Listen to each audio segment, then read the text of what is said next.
Welcome to the Music Medicine Club live streaming our October Spotlight event right here on Crowdcast, powered by themusicforlife.com. I am Judith Pinkerton, a licensed board-certified music therapist, really dedicated to changing the culture of how we consume music and how we create music that builds resilience and supports us wanting to work well and play together.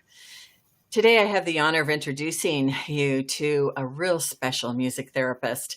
She has consented to be an internship director, and this really puts her above the thousands and thousands of music therapists and students that are looking for someone just like her. So I want to introduce you to Miss Jocelyn Brown.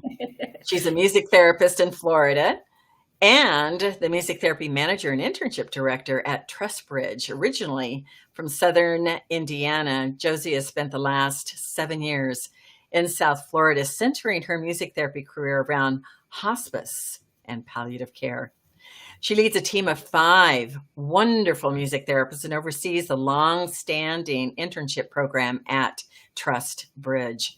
Josie is passionate about holistic care and creating moments of peace and joy, purpose, and connection during the end-of-life experience.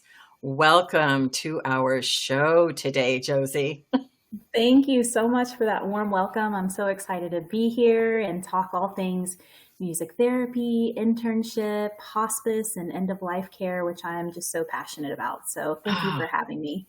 Oh, yes. And, for our viewers that are like, what's a music therapy internship, right? Sure. Let's just look at this little meme here to kind of educate our viewers that may not know about what this is. So some people may think that internships are what you do after you graduate, right? Right. But in our case, it's while you're still a student. Yes. So after you complete all your coursework at an approved degree institution, then you have to find an internship somewhere in the United States where you can complete a full-time 6-month internship. And normally these internships are expensive. They are. Not only for the music therapy team at the internship site, but for the student, because there's usually no pay. It's an unpaid internship, but I know the movement is going more towards, interns really cannot be slaves.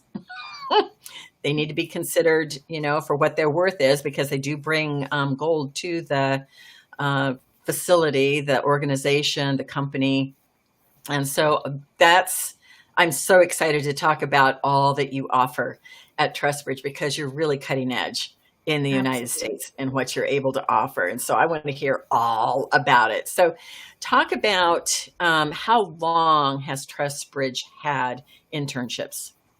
Yeah, so at Trustbridge, we've had our internship program for about 20 years. So it's pretty long standing. And I feel like because it's been around for such a long time, it's really made the music therapy internship experience really integral to Trustbridge as an organization.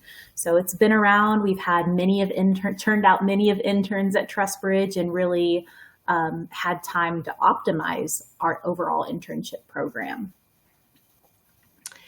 That's amazing. There's not a lot of internships, I believe, around the country that can boast surviving 20 years straight.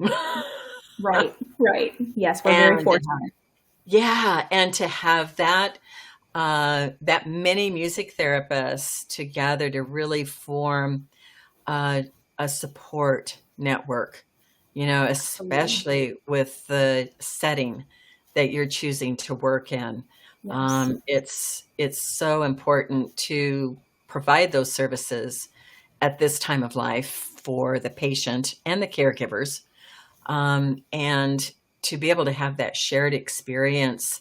And what I really appreciated about your job posting, and by the way, for viewers, if you click on the green link here, you'll be able to go straight to the site and find all this information out. But that you're able to go into assisted living facilities, skilled nursing facilities, inpatient units, patient homes, and really get the support needed to understand how to work in all of those different work settings. Yes. Yeah. The nature of hospice music therapy is very mobile, which is Mhm. great. We go to where the patients are. But I feel like that adds to the challenge of kind of finding that community within our department. So we've really had to be more intentional of how we come together, for clinical supervision, for staff meetings, for just fun outside of work hours, just to make sure that the music therapists feel supported and encouraged to care for patients and families. So Mhm. yeah, we're kind of all over day to day, but we really do take time to come together and just be together. And it's so validating, to have those moments with each other. Mhm.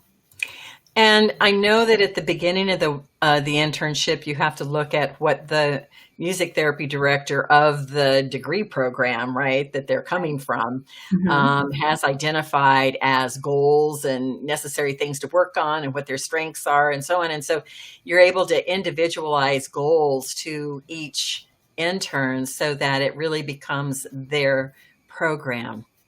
Absolutely. Absolutely. Really taking those pre-internship competencies, and just like we do with our patients, meeting them where they're at, we meet our interns where they're at, and really tailor the curriculum to get them to where they need to be as a clinician by the time, their 6-month internship is finished and they're ready to spread their wings and fly as a professional music therapist. Mhm.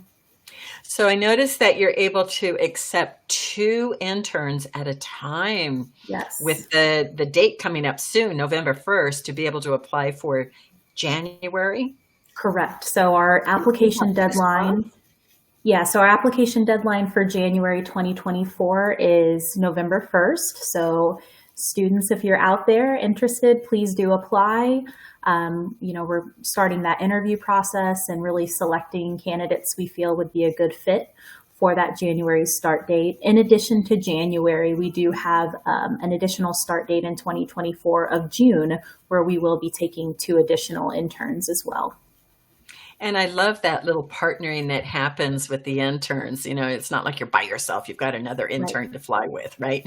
Exactly. Exactly. That Yeah. co-intern experience is really special because you can bond over that shared experience. I mean, I know when I was an intern years ago, I had a co-intern, and it really just changed the overall experience to have Mhm, that. So, mhm. absolutely. Now, do you assist with housing at all, or is that where the stipend easily comes in to help pay for the housing? Yeah, so we don't necessarily assist with housing. We can kind of give recommendations on areas, especially where the intern will be based, that territory.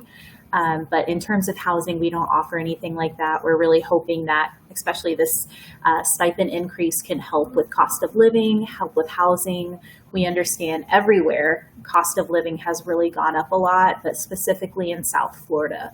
So we're hoping that it can really just help relieve economic stressors, help with that financial burden in a time where interns really need to, learn and grow and make it an enriching experience for them, because it is such Mhm, a critical time in the music therapy education. mhm. So, um, thinking about things they have to be prepared for, right? So housing they Hmm. gotta look at, of course. Yep. And then instruments. So how much do they need to bring with them, and how much do you actually provide? Yeah, so they can bring whatever they feel, they would like to use. We actually do offer a plethora of instruments. We have a supply closet with guitars, with keyboards, with ukuleles, percussion instruments, in addition to supplies like our technology, such as eco stethoscopes to record heartbeats. So we've kind of built Ah, quite a system and supply over the years, for interns to use, and they're welcome to use it just like our staff music therapists use it. So they really don't need to bring anything unless they specifically want to outside of that. okay. So I heard you say an instrument that I am not used to seeing in the music therapy tools, and that measures heart rate? Uh-huh. Yep. Yeah, so something that we use specifically at the end of life is the heartbeat, really using that as a medium to create something, to create a song, really create whatever the family or the patient wants it to be, right? Because we can, that's the wonderful thing about music therapy. There's so much creativity. But yeah, so we have a device where we can listen and record a patient's heartbeat and use that as the kind of the drum beat, the guiding rhythm of a song. And we like to use that a lot with patients and families, not just to get to that final, product of a legacy project that they'll have after the patient dies, but the process of it and going through that and hearing that heartbeat is just so intimate. So it can be a really special experience for patients and caregivers alike. That is amazing. Absolutely amazing.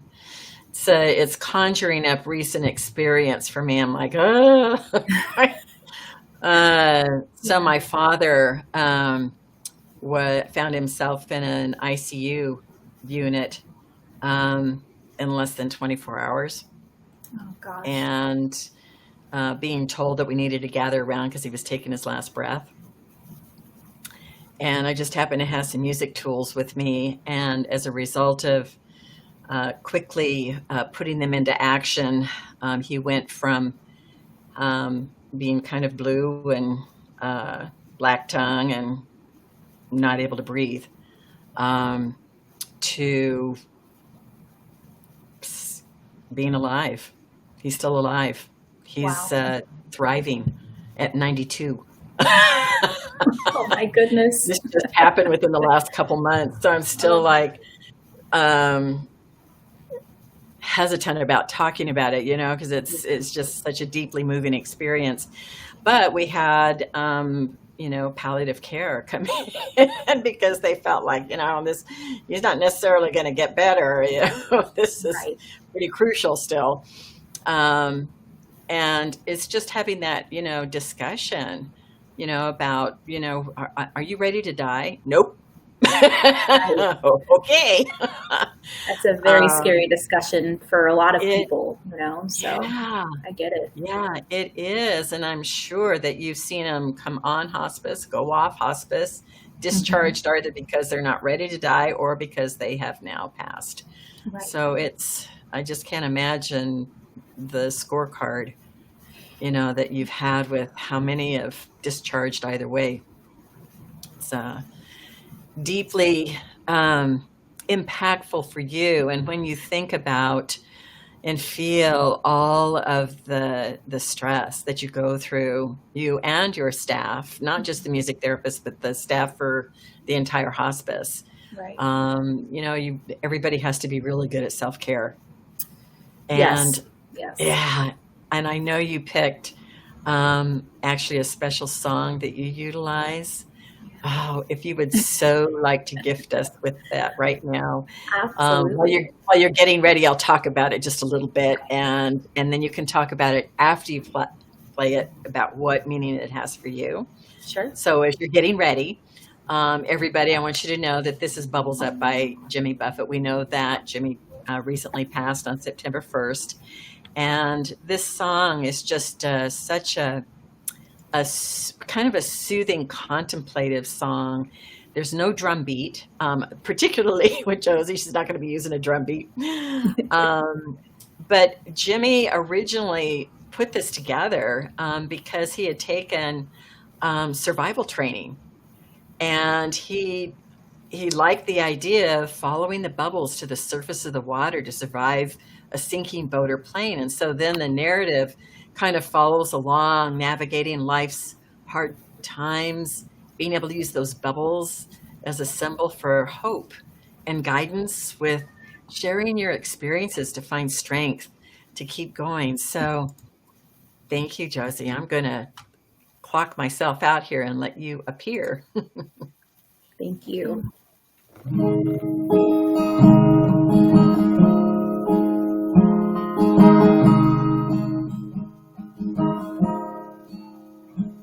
When this world starts reeling from that pressure drop feeling, we're just treading water each day. There's a way to feel better, be well set to weather the storms till the sun shines again.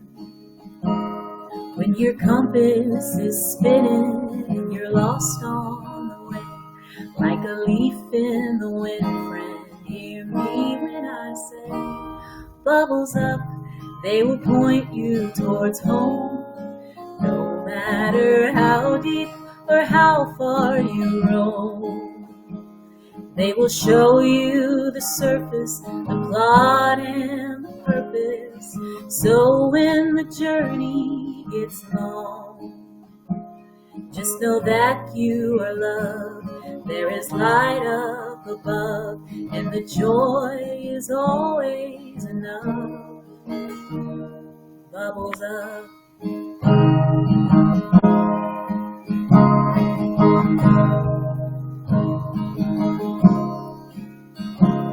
To my friends who were jolly when melancholy, sometimes they let her in to sit and share stories of flops and of glories. It ain't half as bad as the bins.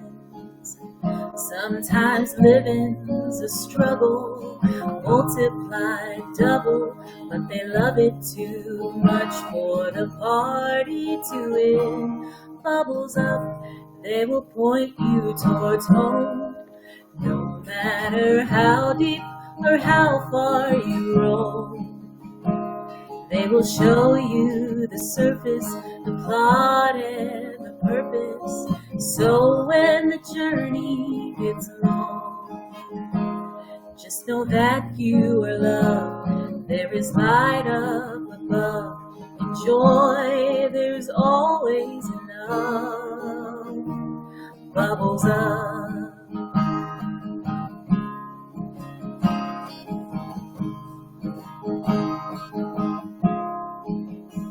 Just know that you are loved. There is light up above. Enjoy, there's always enough. Bubbles up. Bubbles up.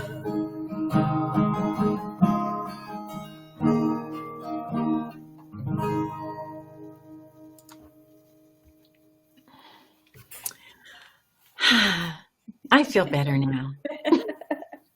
That song tends to do that, huh? Yeah. So when do you choose to play it? I really like using this song in the context of lyric analysis or discussion. I think it has a lot of points that are relatable. It in a way offers that hope, encouragement, and just in Jimmy Buffett songs, I find there's that connection, there's that relatability. So I think this song specifically, as it relates to hospice and the end of life experience, really touches on a lot of points, reflection points that people tend to lean into and consider at that time. And it's interesting, as a music therapist, we are not immune to music's effects. Right. And so when we decide to perform for others in the context of a session, we also get the benefit right. of Absolutely. it. So it's like, our words really become our words. Mm-hmm. Yes. In some ways. And you have to be real careful about the countertransference, so that you can be appropriate. Yes. Yes. But music, there's nothing like performing it. Yeah. Yeah. Those intimate moments that you can share with people, and just how the lyrics and the music and every part of it, that shared experience is just so special and can really just change everything when it comes to the end of life experience. So just being able to bring that and facilitate those special moments with patients and their families, it really has taught me a lot professionally, but personally beyond that, I've been changed forever by some of the encounters that I've had. So. Mm-hmm. All right. So an interesting question for you. Okay. Do you shed tears or not when you're doing the music? Are you trying to force them back and not show your emotion, or do you allow it just to freely flow?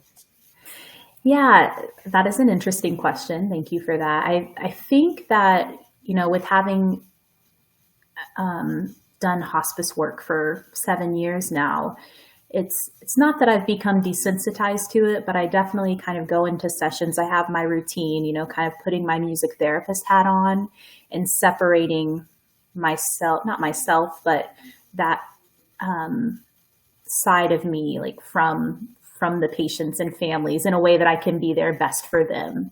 So I really just try to set aside intentional moments after the visit to process in ways that, just taking time to care for myself in between visits, after visits. But in visits, I don't necessarily cry. I don't know that there's anything wrong with that. It shows that we're human. But I think as long as the focus remains on the patient and family and doesn't interfere with addressing their own needs, I think that that's okay. But I don't really cry in visits, oddly enough, You've built up a resilience. Yes, I have. That you can shift. Yes. You can shift in spite of extreme trauma. Right. Yeah. And I think one thing that's been helpful for me is I've had my own share of loss and grief. And I think that created that foundation for me to build resilience. And so it's really special that I now get to use that experience to help other people and to really turn it into a positive and just help make the overall process a little bit better, because it's not necessarily a happy time. It's sometimes the worst time in someone's life. So just to be able to bring peace, healing, joy, whatever they need in that moment is just so incredibly meaningful. So when you think about the intern that's new, that is intrigued about hospice, but may not have had an experience in hospice, and they're having to do a lot of bedside and may experience their first death by bedside. Walk us through how you support or how you counsel that intern. Absolutely. Yeah, I think it really comes down to giving that intern space to talk it through if they feel that that's what they need after that happens. I know interns always remember that first patient death that they experience. And most of them say it was much more peaceful than they expected, but it can definitely be surreal. So I think just giving them space to talk it through, giving them space to create or express themselves in however they need to express themselves. But in general, one thing that we really, really try to emphasize in this internship program is self-care and boundaries overall, because I think as a music therapist, as a clinician, those are absolutely necessary for career longevity and just to be able to bring patients and families what they need. So I think with that specifically, though, just supporting, just meeting the intern where they're at, giving them space, letting them know that you're there, but also giving them their own space and independence if they need that as well. Yeah. 6 months. Yeah. Of daily immersion. Absolutely. Yeah. It's a lot. So what is the caseload for an intern? How many patients? So interns can expect to see anywhere between or complete about 10 to 15 visits a week here at Trustbridge. So you really get that hands-on immersive experience, which I think is where a lot of the learning happens, right? Mm-hmm. That's how we find our professional identity, Mm-hmm. So they do get that hands-on experience in addition to individualized competencies that they work on throughout the month, assignments that really help build their musicianship, their clinical side of things, professional development. So really just an all-encompassing experience. But as expected, the 10 to 15 visits a week is pretty standard for interns. So they can really get into the the good stuff, right? Really experiencing those visits. And some of those visits are with their field supervisor. It might be with myself, or it might be independent. So it really just depends on where they're at in the internship experience. But we really want to make sure it's a gradual transition into that independent work, so they don't feel like they're thrown into it too soon, of course. So really making sure that we're near, but allowing that independence too. And so if it's 15 to 20 visits, how many patients? Is that 15 to 20 patients, or are they staying a patient maybe more than once a week? I'm sorry if I misspoke. It's 10 to 15 visits a week. So that could look like, sometimes they are seeing the same patient multiple times in a week. Like if we have a patient who's on continuous care where they have a symptom or a pain, anxiety that's just really unmanaged, they might see them multiple times in a week.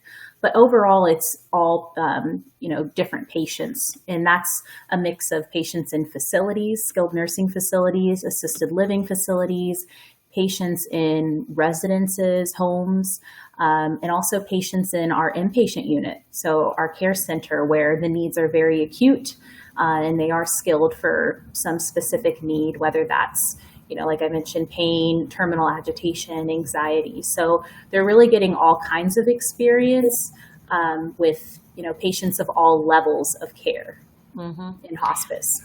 Plus, I've also seen in your job posting, that they learn about online documentation.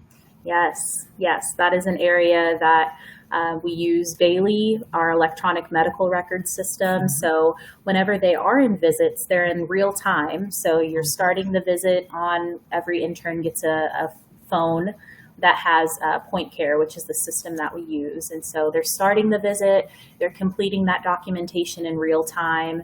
And then when they're done, they end the visit and they move on. So I like that system because, for one, it just makes communication a lot easier amongst disciplines and makes sure everyone's on the same page.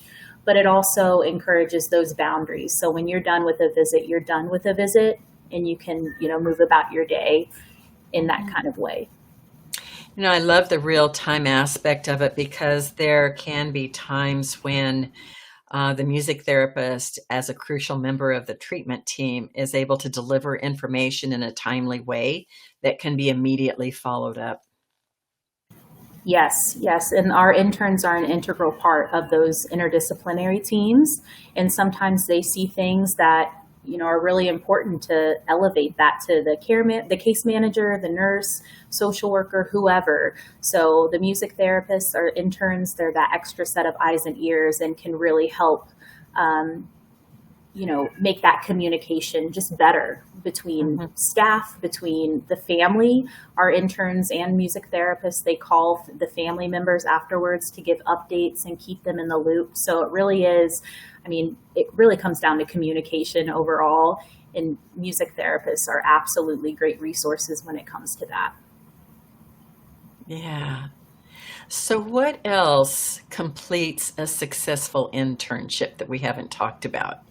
I think one of the things we have not yet discussed is the bereavement aspect of it. So our interns get a lot of experience with the before the death, and when the death happens, but that after the death is equally as important. So sometimes our interns might be involved with bereavement camps. We have children's bereavement camps that we host here at Trustbridge.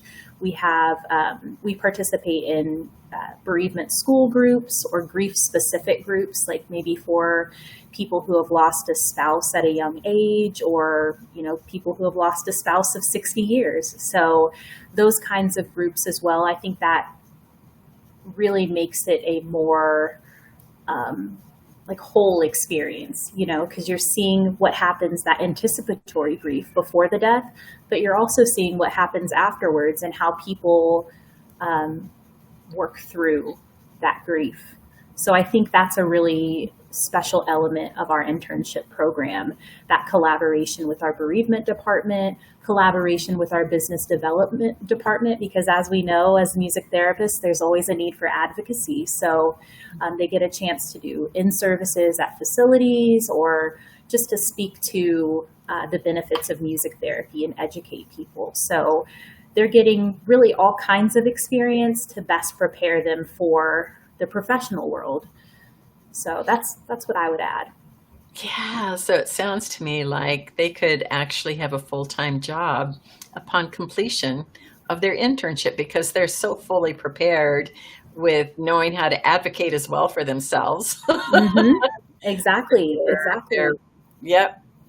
Yeah. And I think there's a growing demand across the country with baby boomers, getting along in age. And there's so many more baby boomers than there are of other generations. So Right. plenty of work.